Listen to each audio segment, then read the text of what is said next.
kemampuan berbahasa mereka itu, walaupun mereka orang Cina kan, orang India pun, tapi boleh bercakap dengan bahasa Indonesia dengan baik sekali dan fasih sekali. Hello Wanderers, kita kembali dengan topik bahasa Melayu di Singapura yang kini diambang kepunahan. Keadaan bahasa Melayu di sana memprihatinkan. Banyak dari komunitas Melayu yang beralih ke bahasa Inggris. Bahkan anak-anak Melayu kesulitan berkomunikasi formal dengan bahasa Melayu. Dan seringkali hanya menggunakan versi yang sehari-hari. Dan di sini saya akan menunjukkan kalian sebuah video yang menarik yang mengupas masalah ini. Mari kita tonton bersama. Kalau kita lihat dalam konteks masyarakat Melayu, masyarakat Melayu misalnya peningkatannya yang berbual dalam bahasa Inggeris juga meningkat, ya, dan yang bercakap Melayu saja menurun, ya, dan yang bersifat dui bahasa meningkat. Right? Jadi ini satu trend yang semakin menjadi reality. Ya. Rata-rata peningkatan pada semua usia. Kalau dulu kita mengatakan yang budak-budak kecil akan cakap bahasa Inggeris, atau budak-budak remaja banyak menggunakan bahasa Inggeris. Sekarang realitinya tidak. Hampir keseluruhan daripada usia 5 tahun hinggalah 55 akan menggunakan bahasa Inggeris. Jadi ini satu situasi yang kita nak fikirkan baik-baik, kerana tinjauan seperti ini memberikan gambaran yang agak jelas, ya, tentang keadaan masyarakat misalnya. Right? Jadi setiap tahun lebih kurang 1,396 pasangan adalah yang kahwin campur. Okey, maknanya di luar bangsanya. Okey. Jadi apa akan berlaku apabila berlaku sedemikian? Apakah bahasa yang akan digunakan di rumah? Adakah masih menggunakan bahasa Melayu atau bahasa pasangan yang bukan Melayu? Atau standard bahasa Inggeris? Maknanya akan ada anak-anak daripada keluarga tersebut yang mungkin tidak lagi menggunakan bahasa Melayu atau bahasa Inggeris semata. Jadi bahasa Inggeris sebagai bahasa pertama dalam keluarga tu akan berkembang dan terus meningkat. Jadi ini satu persoalan juga, ya. Jadi bila kita kaji bahasa ni, kita juga kaji tentang orang kahwin secara tak langsung. Kalau kita lihat kahwin campur kekal pada 22% setakat ini stabil, okey, atau mungkin akan meningkat, mungkin, ya, kerana lebih banyak orang asing yang akan masuk ke kota Singa. Datuk nenek menggunakan bahasa Inggeris, kalau kita tengok statistik tadi, dia meningkat 200%. Dan dari segi pendidikan juga kita lihat kenaikan orang yang menggunakan bahasa Inggeris daripada pendidikan yang rendah misalnya juga meningkat 200%. Okay. Saya sengaja tunjukkan ini untuk menunjukkan tentang trend yang sedemikian. Okey, jadi ini adalah apa yang didapati dari segi statistik. Jika bahasa dan budaya semakin dipinggir, apa yang melambangkan identiti Melayu kini? Susah juga nak jawab ni, ya. Jika bahasa dan budaya semakin dipinggirkan, apa yang melambangkan identiti Melayu kini? Tak adalah. Itu sebab kita menghadapi maut. Tanpa budaya kita, tanpa etnisiti, kita menghadapi maut. Maknanya kita akan mati. Itu saja. Kita tidak akan wujud, tak akan ada apa-apa lagi. Kita akan asimilasi kepada mungkin budaya yang lebih besar, lebih kuat, ya. Dan kita akan hilanglah segala-galanya seperti penghulu tadi.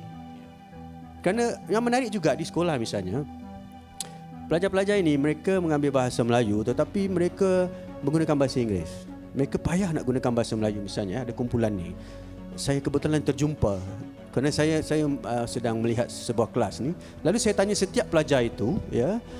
Ini menarik, kerana di sekolah itu ada beberapa bangsa, ya. Malaysia, Indonesia, Singapura dalam sebuah kelas bahasa Melayu. Right? Jadi saya tanya, kemudian dah habis semua, saya tanya mereka, di rumah cakap bahasa apa? Lalu yang Indonesia akan mengatakan mereka berbahasa Indonesia, ya. Yang Malaysia akan mengatakan mereka cakap Melayu. Yang Singapura, okey, dengan nenek cakap Melayu, right? Dengan mak bapak cakap Inggeris, dengan adik-beradik cakap Inggeris. Dan okay, rata-rata semuanya dalam 20 tu, tak silap saya, ada menggunakan bahasa Melayu atau bahasa Indonesia lah, bagi pelajar Indonesia. Jadi persoalannya sekarang, kenapa dalam kelas macam susah nak cakap Melayu? Jadi itu soalannya. Kenapa susah agaknya? Jadi timbul tadi, adakah telah dicuci atau apa, atau tanggapan mereka sendiri. Satu lagi aspek ialah mereka lebih mahir bahasa Inggeris daripada bahasa Melayu. Tapi orang Indonesia tidak. Yang kita tahu orang Indonesia, bahasa Indonesia mereka juga baik sekali. Jadi seperti itulah tantangan yang dihadapi di Singapura juga terlihat di Malaysia. Seorang profesor di Malaysia pernah menyatakan bahwa anak-anak Melayu di sana kesulitan dengan bahasa Melayu formal.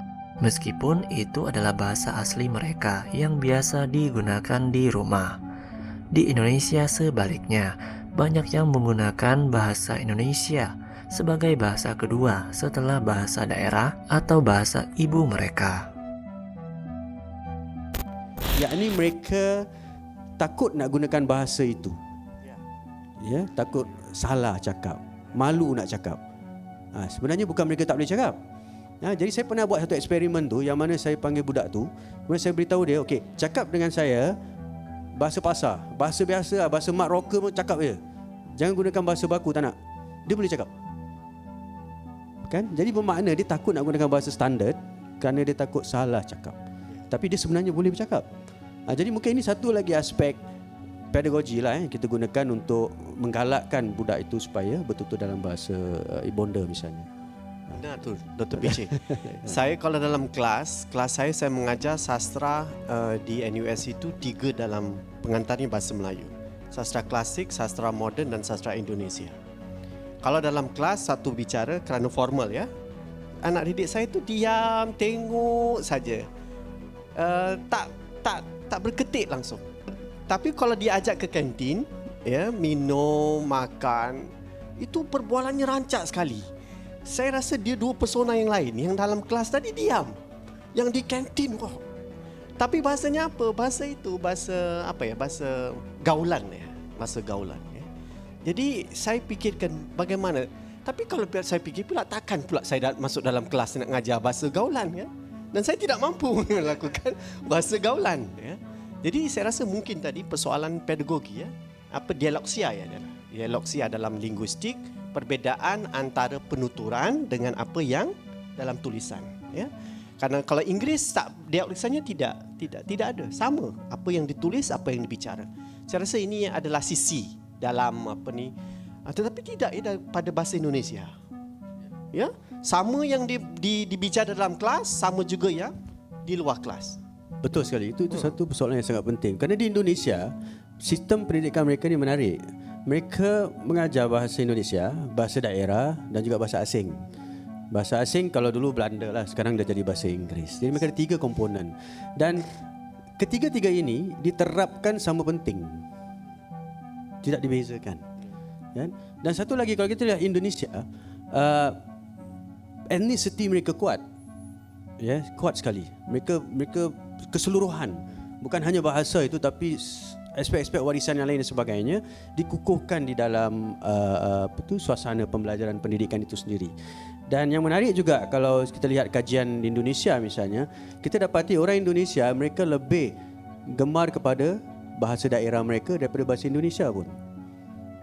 Itu satu lagi yang menarik. Jadi situ letaknya di mana kemampuan berbahasa mereka itu, walaupun mereka orang Cina kan, orang India pun, tapi boleh bercakap dengan bahasa Indonesia dengan baik sekali dan fasih sekali kerana aspek etnisiti itu dikukuhkan dan ditekankan sejak kecil lagi di Indonesia misalnya. Mungkin juga ya, kerana dia anggap sebagai bahasa kedua, maknanya dia ajar di sekolah bahasa nasional, tapi dia kan bukan bahasa ibunda kan. Jadi dia ajar secara formal dengan intensiti yang dengan kita ni kan kat rumah dah cakap Melayu, atuk dah cakap Melayu.